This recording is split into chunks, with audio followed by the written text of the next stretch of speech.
안녕하세요, 청취자님. 요즘 어떻게 지내고 계신가요? 날씨도 제법 선선해졌네요. 네, 안녕하세요. 세상이 정말 빠르게 변하고 있죠. 특히 그 디지털이라는 말이 붙은 것들은 자꾸만 뭐가 새롭게 나와서요. 가끔은 따라가기가 벅차다, 좀 낯설다 이렇게 느껴지실 수도 있을 것 같습니다. 네, 충분히 그러실 수 있습니다. 뭐 젊은 사람들도 사실 정신없을 때가 많으니까요. 그렇죠. 그런데요, 이런 변화들이 꼭 뭐 어렵게만 한 건 아니에요. 잘 알고 활용하면 오히려 우리 생활을 더 편리하고 네, 풍요롭게 만들어주는 점도 참 많거든요. 맞습니다.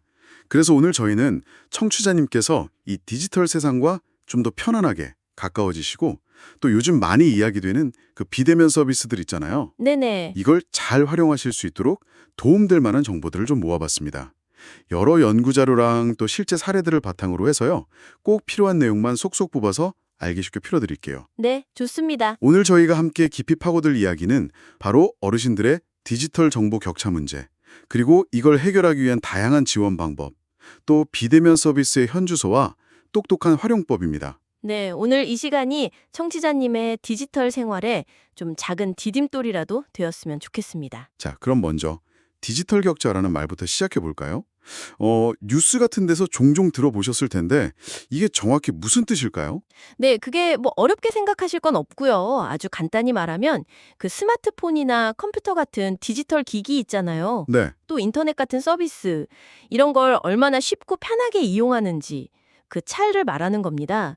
예를 들어 어떤 사람은 앱으로 장도 보고 뭐 은행 일도 척척하는데 네. 어떤 분은 기기 사용 자체가 너무 어려워서 일상생활에 불편을 겪는 상황.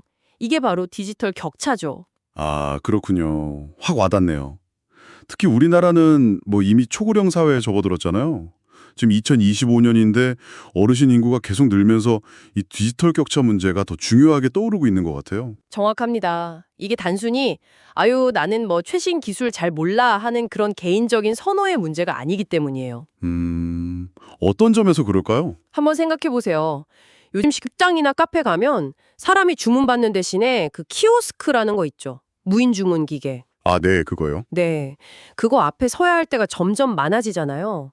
또 은행에 직접 가지 않고 스마트폰 앱으로 송금하거나 공과금 내는 경우도 흔하고요. 맞아요. 병원 예약도 그렇더라고요. 전화보다는 인터넷이나 앱으로 하라고 하는 곳이 많아졌어요. 바로 그겁니다. 저도 얼마 전에 부모님께서 그 키오스크 앞에서 한창 헤매시는 걸 보고 좀 도와드린 적이 있거든요. 아이고, 그러셨구나. 네, 뒤에 사람들은 기다리고 있지 마음은 급한데 화면은 뭐가 뭔지 모르겠고 얼마나 당황스러우시겠어요. 네, 정말 그럴 것 같아요. 바로 그런 경험들이 이 디지털 격차가 만드는 현실적인 어려움입니다. 그 한국보건사회연구원 연구 결과를 봐도요. 실제로 어르신들이 다른 연령대에 비해서 이런 IT 기기 활용에 익숙하지 않으셔서 비대면 서비스 이용에 큰 어려움을 겪고 계신 걸로 나타났어요. 단순히 불편함을 넘어서는 문제겠네요. 그렇죠. 정보 접근 기회가 줄어들고 뭐 사회 활동 참여가 어려워지면서 좀 소외감을 느끼실 수도 있는 그런 문제죠. 게다가 그 온라인 세상에는 확인되지 않은 정보, 그 가짜 뉴스라는 것도 너무 많고요. 또 전화나 문자로 교묘하게 돈 요구하는 그런 금융사기, 보이스피싱, 스매싱 이런 위험도 있잖아요. 아, 그거 정말 조심해야죠. 네. 그래서 더 조심스러우실 것 같아요. 결국 이 디지털 격차라는 것이 어르신들의 삶의 질과 정말 직결되는 우리 사회 전체가 관심을 가지고 풀어가야 할 중요한 과제인 셈입니다. 네. 여기서 좀 주목해 볼 만한 점은 이게 더 이상 어르신 세대만의 문제가 아니라 사회 전체의 어떤 포용성, 이런 거랑 연결된 문제로 인식이 좀 확산되고 있다는 거예요. 네, 그렇습니다. 그래도 다행인 점은 이런 어려움을 이제 사회가 인식하고 이걸 해결하기 위한 노력들이 사회 곳곳에서 이루어지고 있다는 겁니다. 아, 정말 다행이네요. 네. 정부 차원에서도 어르신들과 같이 디지털 기기 사용에 어려움을 느끼는 분들을 디지털 취약계층으로 보고 다양한 지원 정책을 마련해서 시행하고 있습니다. 구체적으로 어떤 도움들을 받을 수 있는지 좀 더 자세히 알려주시죠. 혹시 나도 한번 배워볼까 하고 생각하시는 청취자분들이 계실 것 같거든요. 아, 좋습니다. 가장 대표적인 게 바로 디지털 역량 강화 교육입니다. 들어보셨을 수도 있어요. 네, 들어본 것 같아요. 이게 어르신들 눈높이에 딱 맞춰서요. 스마트폰 기초 사용법부터 뭐 카카오톡 활용, 인터넷 검색, 아까 말씀드린 키오스크 이용법까지 차근차근 알려드리는 무료 교육입니다. 무료요? 어디서 받을 수 있나요? 네, 무료입니다. 전국의 복지관이나 주민센터, 도서관 같은 가까운 곳에서 디지털 배움터라는 이름으로 운영되고 있어요. 아, 디지털 배움터 기억해둬야겠네요. 혹시 교육 말고 다른 지원은 없나요? 예를 들어서 뭐 기기 자체가 너무 비싸서 마련하기 어렵다거나 통신 요금이 부담되는 경우도 있을 텐데요. 아, 그거 아주 중요한 지적입니다. 그래서 형편이 좀 어려우신 저소득층 어르신들께는요, 스마트폰이나 태블릿 PC 같은 디지털 기기를 지원해드리거나 매달 나가는 통신요금을 일부 감면해드리는 혜택도 있습니다. 아, 정말요? 그건 어떻게 신청하나요? 이거는 해당되시는 지역의 주민센터 같은 곳에 문의해 보시면 자격 요건이나 신청 방법을 자세히 안내받으실 수 있을 겁니다. 네, 그것도 좋은 정보네요. 그런데 기기나 요금 지원도 중요하지만 사실 기껏 배워도 막상 앱 같은 걸 쓰려고 보면 글씨가 너무 작거나 버튼 누르기가 힘들어서 그냥 포기하게 되는 경우도 있잖아요. 맞습니다. 그래서 디지털 접근성 개선 노력도 함께 이루어지고 있습니다. 디지털 접근성이요? 그건 뭔가요? 웹사이트나 앱을 개발하는 기업이나 기관에게 어르신들도 쉽게 이용할 수 있도록 좀 만들어달라. 예를 들어 글자 크기 조절 기능이나 음성 안내 기능 같은 걸 넣어달라. 이렇게 권고하고요. 공공기관 웹사이트 같은 곳은 의무화하기도 합니다. 아, 사용하기 쉽게 만들어라 이런 거군요. 네. 그리고 아까 말씀하신 온라인 사기나 가짜뉴스 피해 예방, 이것도 중요하잖아요. 그래서 디지털 윤리 교육도 중요하게 다루고 있습니다. 단순히 기술만 가르치는 게 아니라 어떻게 하면 안전하게 사용할 수 있는지 그 방법까지 알려드리는 거죠. 정말 다행이네요. 이런 지원들이 있다는 걸 모르는 분들도 많으실 것 같아요. 실제로 이런 교육이나 지원이 어르신들께 얼마나 도움이 되고 있을까요? 치마 과정이라면 어떤 것들이 있나요? 예를 들면 스마트폰으로 멋진 사진 찍고 편집하는 법, 나만의 유튜브 영상 만들기, 블로그나 SNS로 세상과 소통하는 법, 이런 꽤 흥미로운 과정들이죠. 와, 단순히 배우는 걸 넘어서 뭔가 창작 활동까지 할 수 있군요. 그렇습니다. 그리고 제가 볼 때 더 중요한 건요. 배운 것을 꾸준히 활용하고 즐거움을 찾으실 수 있도록 디지털 동아리 같은 커뮤니티 활동을 지원한다는 점이에요. 아, 동아리 활동이요? 네, 비슷한 관심사를 가진 동년배들과 함께 서로 돕고 배우면서 성취감도 느끼고 또 외로움도 덜 수 있는 그런 좋은 기회가 되거든요. 네, 그거 좋네요. 혼자 하는 것보다 같이 하면 더 재밌고 꾸준히 하게 되죠. 맞아요. 이런 정보들은 아까 말씀드린 디지털 배움터 웹사이트나 전화 180-0096으로 문의하시거나 아니면 가까운 노인복지관 같은 곳에 가서 문의하시면 상세하게 안내받으실 수 있습니다. 네, 알겠습니다. 자, 그럼 이번에는 비대면 서비스 이야기로 좀 넘어가 볼까요? 코로나19를 겪으면서 우리 생활 깊숙이 들어왔는데 앞으로는 이런 방식이 더 보편화될 거라고 하죠. 어르신들 입장에서는 이 비대면 서비스 어떻게 받아들이고 계신가요? 네, 비대면 서비스는 분명히 장점과 단점을 모두 가지고 있습니다. 한국보건사회연구원에서 사회 서비스 분야의 비대면 서비스 현황을 조사한 연구가 있는데요. 네. 여기서 나타난 가장 큰 장점은 역시 접근성 향상이었습니다. 접근성이라면 아무래도 시간이나 장소에 구애받지 않고 서비스를 이용할 수 있다는 그런 뜻이겠죠? 맞습니다. 거동이 불편해서 외출이 좀 어려운 분, 또 병원이나 복지관 같은 서비스 기관이 집에서 멀리 떨어져 있는 그런 농어촌 지역에 사시는 분들께는 이 비대면 방식이 정말 유용할 수 있습니다. 원하는 시간에 집에서 편안하게 필요한 서비스를 받을 수 있으니까요. 듣고 보니 정말 편리한 점이 있네요. 혹시 다른 장점은 없었나요? 좀 흥미로운 점은요.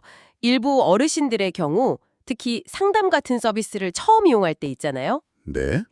화면으로 만나는 것이 오히려 직접 얼굴을 마주하는 것보다 덜 부담스럽고 편하게 느껴진다 이런 의견도 있었다는 겁니다. 오, 그건 좀 의외인데요.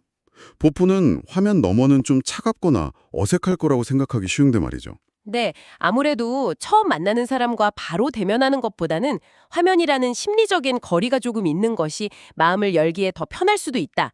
이런 해석이 가능하겠죠. 아, 그럴 수도 있겠네요. 하지만 역시 어려운 점도 많겠죠. 앞서 이야기 나눈 그 디지털 기기 활용 능력 문제, 이게 가장 클 것 같은데요. 네, 정확히 보셨습니다. 앞서 언급한 그 연구에서 여러 사회 서비스 제공 기관들을 대상으로 조사를 했는데요. 비대면 서비스 운영의 가장 큰 어려움으로 압도적으로 많이 꼽힌 것이 바로 이용자의 디지털 기기 활용 능력 부족이었습니다. 역시 그렇군요. 네, 스마트폰이나 컴퓨터 사용이 서툴러서 서비스 자체를 이용하기 어려운 경우가 많다는 거죠. 그렇죠. 아무리 좋은 서비스가 있어도 그걸 이용할 방법을 모르면 뭐 소용이 없으니까요. 네, 그리고 또 다른 현실적인 문제로는 통신 환경 미비도 지적되었습니다. 통신 환경이라면 인터넷 같은 거요? 네, 집에 인터넷 그 와이파이라고 하죠. 그게 설치되어 있지 않거나 아니면 데이터 요금이 부담스러워서 비대면 서비스를 이용하기 어려운 경우도 생각보다 많았습니다. 아, 그것도 문제네요. 네, 기기 활용 능력 외에도 비대면 서비스 자체에 대한 어떤 막연한 거부감이나 불안감을 느끼시는 분들도 계셨고요. 그래도 사람은 직접 만나야지 하는 생각, 또 화면으로만 소통하면 그 따뜻한 정서적 교감이 좀 부족해지지 않을까 하는 우려도 있었습니다. 그렇죠. 서비스를 제공하는 쪽에서도 어려움이 있을 것 같은데요. 물론입니다. 서비스를 제공하는 기관 입장에서는 비대면 서비스를 위한 시스템 구축이나 장비 마련에 비용이 들고요. 또 직원들이 새로운 기술을 익히고 이용자들에게 안내하는 과정에서 업무 부담이 늘어나는 문제도 있었습니다. 특히 어르신들께는 더욱 세심한 안내와 지원이 필요하니까요. 그래서인지 실제 조사 결과를 보면 많은 복지기관들이 여전히 어르신들께는 대면 서비스를 중심으로 제공하고 있고 특히 자원이나 인력이 부족한 농어촌 지역에서는 그런 경향이 더 뚜렷했다고 하더라고요. 네, 현실적인 어려움이 있는 거죠. 비대면 서비스의 효과에 대해서도 접근성 향상 외에는 만족도가 그다지 높지 않다는 응답도 있었고요. 또 인공지능 AI 스피커나 돌봄 로봇, 가상현실 VR 같은 최신 기술 도입에 대해서는 아직 계획 없다거나 심지어 지원이 있어도 활용하고 싶지 않다고 답한 기관들도 꽤 있었다고 합니다. 네, 기술에 대한 막연한 기대보다는 현실적인 어려움이 더 크게 느껴지는 그런 상황인 거죠. 비대면 서비스가 가진 가능성에도 불구하고 아직 현장에서는 여러 가지 현실적인 장벽과 고민들이 존재하는 것이 사실입니다. 그렇다면 이 디지털 격차를 줄이고 비대면 서비스가 가진 장점들을 어르신들께서 좀 더 안전하고 편리하게 누리시려면 어떤 노력들이 필요할까요? 여러 연구 자료들에서 공통적으로 제시하는 해법들이 있을 것 같은데요. 네, 몇 가지 중요한 방향들을 정리해 볼 수 있습니다. 크게 보면 사용자 중심, 지속적 지원, 안전과 신뢰, 그리고 정책적 뒷받침, 이렇게 네 가지 축으로 나눠볼 수 있겠네요. 사용자 중심이라면 어르신들의 입장에서 생각해야 한다는 뜻이겠죠? 그렇습니다. 가장 먼저 강조되는 것이 바로 맞춤형 접근입니다. 모든 어르신이 디지털 기기를 똑같이 어려워하시는 것도 아니고요. 또 원하는 활용 수준도 제각각이거든요. 네, 그렇죠. 어떤 분은 그저 손주랑 영상통화만 할 수 있으면 만족하시고 다른 분은 인터넷 뱅킹이나 온라인 쇼핑까지 능숙하다 하고 싶어 하실 수 있단 말이죠. 따라서 어르신 한 분 한 분이 디지털 기기를 어떤 목적으로 어느 정도까지 배우고 사용하고 싶어 하시는지를 먼저 세심하게 파악하는 것이 중요합니다. 필요를 정확히 알아야 제대로 도울 수 있다는 거군요. 네, 그렇게 파악된 필요에 따라서 교육 내용도 달라져야겠죠. 스마트폰 기본 조작법이나 키오스크 주문처럼 당장 실생활에 필요한 교육부터 사진 편집, 동영상 제작, SNS 활용 같은 좀 더 심화된 취미 여가 활동 과정까지 다양하게 마련되어야 하고요. 네네. 그리고 정말 중요한 것, 바로 기기나 앱의 사용 방식, 즉 인터페이스라고 하죠. 이걸 어르신들이 보고 직관적으로 이해하고 쉽게 조작할 수 있도록 만들어야 한다는 점입니다. 아, 쉽게 쓸 수 있도록 만드는 거. 네, 글씨는 크게, 버튼은 누르기 쉽게, 메뉴는 단순하게. 이게 핵심입니다. 지원이라고 하셨죠. 교육 한 번 받는다고 끝나는 게 아니라는 말씀이시군요. 맞습니다. 배울 때는 알 것 같아도 막상 혼자 하려면 막막할 때가 많잖아요. 그렇죠. 금방 잊어버리기도 하고요. 네. 그래서 교육 이후에도 궁금한 점이 생겼을 때 언제든지 편하게 물어보고 도움을 받을 수 있는 그런 시스템이 필요합니다. 예를 들어 디지털 튜터 같은 전담 도우미가 있거나 아니면 먼저 배워서 잘 아시는 동네 어르신, 경로당 회장님 같은 분이 옆에서 도와주시는 또래 멘토링 같은 방식도 효과적일 수 있습니다. 아, 또래 멘토링? 그거 좋네요. 네. 그리고 앞서 이야기 나눈 기기 구매나 통신비 부담을 덜어드리는 경제적 지원도 꾸준히 이루어져야 하고요. 집에서 혼자 하기 어려우시다면 가까운 복지관이나 주민센터에 마련된 디지털 배움터 같은 공간을 활용하시는 것도 좋은 방법입니다. 옆에서 도와주는 사람도 있고 다른 사람들과 함께 배우는 재미도 느낄 수 있으니까요. 세 번째는 안전과 신뢰 확보군요. 아무래도 온라인 세상은 좀 위험하다는 인식이 있으니까요. 네, 그렇습니다. 그 온라인 금융사기나 가짜 뉴스 같은 디지털 역기능에 대한 우려가 크시기 때문에 이를 예방하고 안전하게 디지털 세상을 이용하는 방법에 대한 교육을 꾸준히 제공하는 것이 매우 중요합니다. 네. 또한 비대면 서비스를 이용할 때 내 개인정보가 철저히 보호되고 안전하게 관리된다는 믿음을 심어주는 것도 필수적이고요. 그래야 안심하고 서비스를 이용하실 수 있겠죠. 마지막으로 정책적 뒷받침은 어떤 내용인가요? 아무래도 국가적인 노력이 필요하다는 거겠죠? 맞습니다. 어르신들이 사용하기 편리한 기술이나 기기를 개발하기 위한 연구, 즉 R&D에 적극적으로 투자하고요.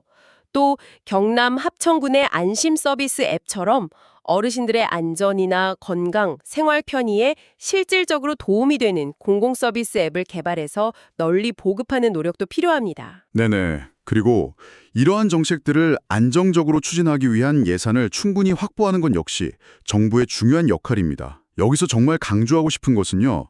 이러한 모든 노력들이 단순히 기술 보급 자체의 목적을 두어서는 안 된다는 점입니다. 아, 그게 무슨 말씀이시죠? 궁극적으로는 기술을 통해서 어르신들이 세상과 더 활발히 소통하고 사회활동에 참여하며 더 건강하고 즐거운 노후를 보내실 수 있도록 돕는 방향으로 나아가야 한다는 거죠. 기술은 도구일 뿐이니까요. 네, 기술은 결국 사람을 위한 도구여야 한다는 말씀이시네요. 정말 중요한 지점입니다. 그런데 이렇게 비대면 서비스가 가진 어려움과 과제들에 대해 이야기 나누다 보니 정말 이게 어르신들께 도움이 될 수 있을까 하는 생각도 살짝 드는데요. 혹시 실제로 비대면 서비스가 긍정적인 효과를 보여준 사례 같은 것도 있을까요? 아주 좋은 질문입니다. 마침 그 한국보건사회연구원에서 진행한 흥미로운 실험 연구 결과가 있습니다. 바로 화상통화 시스템을 이용한 비대면 노인 상담 서비스의 효과를 검증한 연구인데요. 결과가 상당히 인상적이었습니다. 비대면 상담이요? 그건 어떻게 진행된 건가요? 어르신들이 집에서 직접 하신 건가요? 아니요. 그 연구의 설계가 참 현실적이었어요. 어르신들께서 집에서 직접 복잡한 장비를 다루신 게 아니고요. 평소 다니시던 익숙한 동네 종합사회복지관에 방문하셨습니다. 아, 복지관에요? 네. 그리고 복지관에 미리 마련된 컴퓨터와 웹캠, 화상카메라, 헤드셋 같은 장비를 이용해서 다른 지역에 있는 전문 상담사와 화면으로 만나서 상담을 받으신 거죠?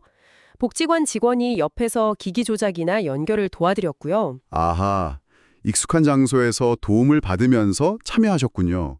그게 주요했을 것 같은데요. 그래서 결과는 어땠습니까? 우선 참여하신 어르신 6분 모두 총 4회기로 계획된 상담을 한 번도 빠짐없이 100% 완료하셨습니다. 와, 한 분도 빠짐없이요? 네. 중간에 그만두신 분이 한 분도 없었다는 거죠. 이 말은 비대면 방식에 대한 거부감이나 기술적 어려움이 참여를 가로막지 않았다는 의미로 해석할 수 있습니다. 네, 대단하네요. 서비스에 대한 만족도는 어떠셨나요? 만족도 역시 4점 만점에 평균 3.79점으로 매우 높게 나타났습니다. 참여하신 어르신들께서 상담 후 인터뷰에서 아이고, 속마음을 다 털어놓을 수 있어서 속이 후련했다. 처음에는 어색할 줄 알았는데 화면으로 보니까 오히려 직접 만나는 것보다 덜 부담스럽고 편하게 이야기할 수 있었다. 같은 긍정적인 반응을 보여주셨어요. 아까 그 비대면이 오히려 덜 부담스러울 수 있다는 이야기와 딱 연결되는 결과네요.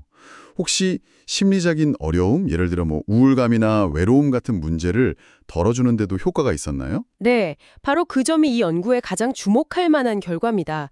특히 우울감 감소에 아주 뚜렷한 효과가 나타났습니다. 우울감 감소요? 네, 상담을 시작하기 전에 측정한 우울 점수가 주요 우울장애가 의심될 정도로 높았던 어르신들이 계셨는데요. 총 4번의 비대면 상담을 마친 후에는 이분들의 우울 점수가 눈에 띄게 낮아졌습니다. 상담 전 우울 수준이 심각했던 4분 모두 상담 후에는 그 기준점 아래로 상태가 호전된 것으로 나타났어요. 와, 정말 놀라운데요. 비대면 상담이 우울감 해소에 그렇게 큰 효과가 있었다니. 그럼 외로움의 경우는 어땠나요? 그것도 좀 나아졌나요? 외로움의 경우에는 상담 전후로 큰 변화가 없거나 개인별로 결과 차이가 좀 있었습니다. 아, 외로움은 좀 달랐군요. 왜 그랬을까요? 연구진은 이에 대해서 외로움이라는 감정이 단순히 혼자 사는 문제, 독거뿐 아니라 자녀와의 관계 단절이나 소원함, 이게 독거 생활의 가장 큰 어려움으로 27%나 응답됐어요. 또 건강 문제 11.1%, 의지할 곳 없는 고립감 11.1%, 불안정한 주거 15.2% 같은 매우 복합적이고 오래된 문제들과 깊이 얽혀 있기 때문이라고 분석했습니다. 아, 그렇군요. 여러 가지 문제가 겹쳐 있군요. 네, 그래서 4번이라는 비교적 짧은 기간의 상담만으로는 해소하기 어려운 측면이 있다는 거죠. 그렇군요. 외로움은 확실히 더 깊고 복합적인 문제니 단기 상담만으로는 한계가 있을 수 있겠네요. 하지만 적어도 우울감을 덜어내는 데 있어서는 특히 도움을 받으며 익숙한 환경에서 진행된 비대면 상담이 충분히 효과적일 수 있다는 것을 보여주는 아주 의미 있는 결과라고 생각됩니다. 성공의 열쇠는 역시 어르신 맞춤형 지원이었던 셈이네요. 네, 맞습니다. 기술 자체보다는 그 기술을 어떻게 어르신들의 눈높이에 맞춰서 제공하고 필요한 지원을 함께 제공하느냐가 중요하다는 것을 잘 보여주는 사례라고 할 수 있습니다. 네. 오늘 저희가 함께 살펴본 것처럼 디지털 세상은 때로는 우리를 당황하게 만들고 어렵게 느껴지기도 합니다. 그 키오스크 앞에서 버벅거리거나 스마트폰의 그 수많은 기능을 보면서 한숨이 나올 때도 있으셨을 거예요. 네, 충분히 그럴 수 있죠. 하지만 동시에 오늘 이야기 나눈 것처럼 어르신들의 디지털 적응을 돕기 위한 다양한 정부 지원과 무료 교육들이 마련되어 있고요. 또 비대면 상담 사례처럼 잘 활용하면 삶의 질을 높이는데 큰 도움이 될 수 있는 새로운 서비스들도 계속 등장하고 있습니다. 맞습니다. 그러니 아유 나는 잘 못해. 너무 어려워. 하고 미리 포기하거나 혼자 힘들어하지 마세요. 제가 볼 때 가장 중요한 것은 주변의 도움을 적극적으로 찾아보고 활용하려는 작은 용기인 것 같습니다. 네, 용기 중요하죠. 네. 자녀분들이나 손지들에게 편하게 물어보셔도 좋고요. 가까운 복지관이나 주민센터, 아까 말씀드린 디지털 배움터 문의하시면 생각보다 훨씬 더 친절하고 자세하게 안내받으실 수 있을 겁니다. 네. 이 디지털 격차를 줄여나가는 것은 단순히 기술 교육의 문제를 넘어서서요. 우리 사회 구성원 모두가 정보로부터 소외되지 않고 서로 연결되어서 함께 살아가는 포용 사회를 만드는 길입니다. 어르신들께서 디지털 세상에서 더 이상 불편함이나 소외감을 느끼지 않고 오히려 이를 통해 더 편리하고 즐거운 삶을 누리실 수 있도록 돕는 것은 우리 모두의 관심과 노력이 필요한 일입니다. 오늘 저희 이야기를 들으시고 혹시 저건 나랑 상관없는 얘기야 하고 미뤄두셨거나 배워보고 싶긴 한데 하고 망설였던 디지털 기기나 서비스가 있다면 이번 기회에 한번 용기를 내보시면 어떨까요? 네, 작은 시작이라도요. 네, 동네 복지관의 스마트폰 기초반에 한번 등록해 보시거나 자녀분께 부탁해서 키오스크 주문을 같이 한번 해보시는 거죠. 맞습니다. 그렇게 내딛는 작은 한 걸음이 의외로 생활에 큰 변화와 새로운 즐거움을 가져다 줄 수 있습니다.